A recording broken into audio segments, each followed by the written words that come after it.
എല്ലാവർക്കും നമസ്കാരം. നമ്മുടെ ചാനലിലേക്ക് എല്ലാവർക്കും സ്വാഗതം. അപ്പോൾ നമുക്കിന്ന് നല്ല അടിപൊളി ഒരു മുട്ടക്കറി ഉണ്ടാക്കിയാലോ? നല്ല കിടുക്കൻ ടേസ്റ്റിൽ ഒരു മുട്ടക്കറി ഉണ്ടാക്കാം. അപ്പോൾ അതുപോലെ തന്നെ നമ്മുടെ വീഡിയോയിലേക്ക് പോകുമ്പോൾ നമ്മുടെ ചാനലൊക്കെ സബ്സ്ക്രൈബ് ചെയ്യുക. അതുപോലെ തന്നെ വീഡിയോ ഇഷ്ടപ്പെട്ട് കഴിഞ്ഞാൽ ലൈക്ക് ചെയ്യാൻ മറക്കരുത്. അപ്പോൾ അതുകൊണ്ട് മുട്ടക്കറിക്ക് വേണ്ടിയുള്ള സാധനങ്ങളൊക്കെ ഒന്ന് റെഡിയാക്കാം. അപ്പോൾ നമുക്ക് മുട്ടയൊന്ന് പുഴുങ്ങിയെടുക്കണം. ആദ്യം കുറച്ച് വെള്ളം ഒഴിച്ച് കൊടുക്കാം. മുട്ട വേവിക്കാൻ എടുക്കുന്ന സമയം എന്ന് പറഞ്ഞു കഴിഞ്ഞാൽ 8 മിനിറ്റാണ്. 8 മിനിറ്റ് കൂടുതലാകല് മാക്സിമം ഒരു 10 മിനിറ്റ് ആകാം. വെള്ളം ഒഴിച്ചതിന് ശേഷം മുട്ട നമുക്ക് വെള്ളത്തിലേക്ക് ഇട്ട് കൊടുക്കാം. മുട്ട ഇടുമ്പം പൊട്ടാതെ ഇടണം. ചെറിയൊരു പൊട്ടലുണ്ടെങ്കിൽ അതെല്ലാം പൊട്ടി ഒലിച്ചു പോകും. മുട്ട മുങ്ങത്തൊക്കെ വെറുതെ വെള്ളം ഒഴിക്കണം. ഇനി ഇതിലേക്ക് നമുക്ക് കുറച്ച് വിനെഗർ ഒഴിക്കാം, അല്ലെങ്കിൽ ഉപ്പിടാം. ഈ ഉപ്പോ വിനെഗർ ഇടുന്നതെന്ന് വെച്ച് കഴിഞ്ഞാൽ മുട്ടയുടെ തോട് വേഗം പൊളിഞ്ഞ് കിട്ടാൻ വേണ്ടിയാണ്. നമ്മൾ പൊളിക്കുമ്പോൾ വളരെ സിമ്പിളായിട്ട് പൊളിച്ചെടുക്കാം. അത് നമ്മുടെ മുട്ട വെച്ച് വെള്ളം ഒഴിച്ച് എല്ലാം ചെയ്തതിന് ശേഷം കത്തിക്കാം. 8 മിനിറ്റ് ആയപ്പോഴത്തേക്ക് ഓഫ് ചെയ്ത് ഇനി നമുക്കിനി തണുത്ത വെള്ളത്തിലേക്ക് ഇട്ട് വെക്കാം. ഓവർ ബോയിൽ ആകുമ്പം മഞ്ഞക്കുരുവിന് ബ്ലാക്ക് ഷെയ്ഡ് വരും.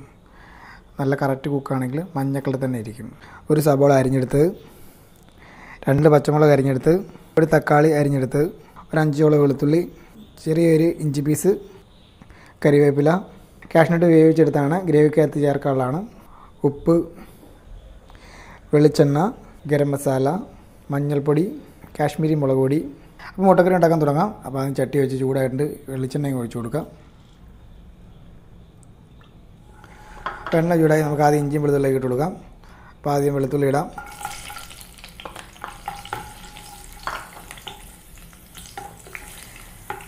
ഇഞ്ചി ഇട്ട് കൊടുക്കാം.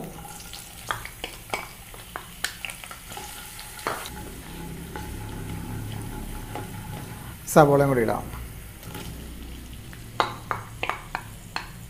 പിന്നെ ഇത് നമുക്ക് ചെറുതായിട്ടൊന്ന് വഴറ്റിയെടുക്കാം. ഇഞ്ചി വെളുത്തുള്ളി സവോള എല്ലാം ഒന്ന് വഴന്ന് വന്നിട്ടുണ്ട്. ഇതിൽ നമുക്ക് കുറച്ച് കോരിയെടുക്കാം. ഒരു പകുതി കോരി മാറ്റാം.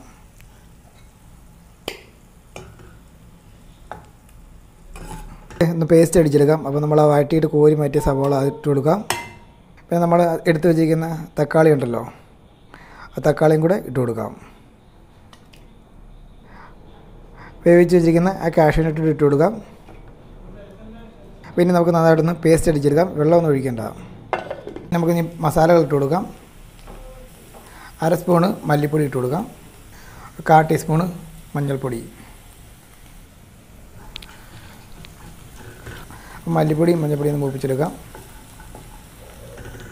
അപ്പം മല്ലിപ്പൊടി മഞ്ഞൾപ്പൊടി മൂത്ത് കഴിയുമ്പോൾ നമുക്ക് 1 സ്പൂൺ കാശ്മീരി ചില്ലി പൊടി കൂടി ഇട്ട് കൊടുക്കാം.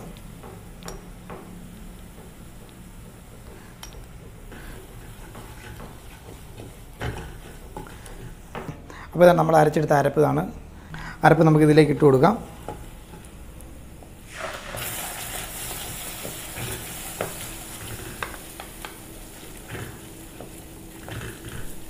അപ്പോൾ ഇനി എടുത്ത് വെച്ചിരിക്കുന്ന പച്ചമുളക് ഇട്ട് കൊടുക്കാം. കുറച്ച് കറിവേപ്പിലും കൂടി ഇടാം. നന്നായിട്ട് ഇനി ഒന്ന് വഴറ്റിയെടുക്കണം. അപ്പോൾ മസാല ഇതുപോലെ നന്നായിട്ട് വഴറ്റിയെടുക്കണം. പൊടിയെല്ലാം നന്നായിട്ടൊന്ന് മൂക്കുകയും ചെയ്യും. അപ്പോൾ തക്കാളിയുടെ ഒക്കെ പച്ചപ്പൊക്കെ പോവും. അപ്പോൾ ഇതുപോലെ നല്ല പരുവാകും. ഇനി ഇതിലേക്ക് നമുക്ക് ആവശ്യത്തിനുള്ള വെള്ളം ഒഴിച്ച് കൊടുക്കാം. ഗ്രേവിക്കുള്ള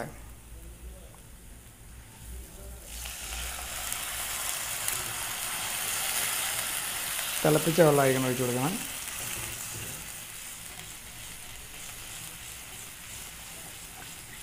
അപ്പോൾ ഗ്രേവി നന്നായിട്ട് തിളച്ച് നമുക്ക് ഇനി ഇതിലേക്ക് ആവശ്യത്തിന് ഉപ്പിട്ട് കൊടുക്കാം. ഗരം മസാല ഇടാം. ഒരു 1/2 ടീസ്പൂൺ ഗരം മസാലയും കൂടി ഇട്ട് കൊടുക്കാം. 1/2 ടീസ്പൂൺ കുരുമുളക് പൊടിയും കൂടി ഇടാം. ഗ്രേവി റെഡി ആയതിലേക്ക് പുഴുങ്ങി വെച്ചിരിക്കുന്ന മുട്ട ഇട്ട് കൊടുക്കാം. അപ്പം മുട്ട ഇതുപോലെ ഒന്ന് വരഞ്ഞിടുക. അങ്ങനെ വരഞ്ഞിടുമ്പോഴത്തേക്കും ആ മുട്ടയുടെ മഞ്ഞക്കുരുവിലേക്ക് മസാലയൊക്കെ കയറും.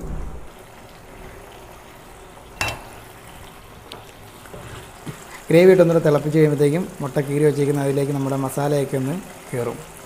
മഞ്ഞക്കുരുവിലൊക്കെ ആ മസാലയുടെയൊക്കെ ഒരു ടേസ്റ്റ് വരും. അപ്പോൾ നല്ല അടിപൊളി ഒരു മുട്ടക്കറി റെഡിയാക്കി.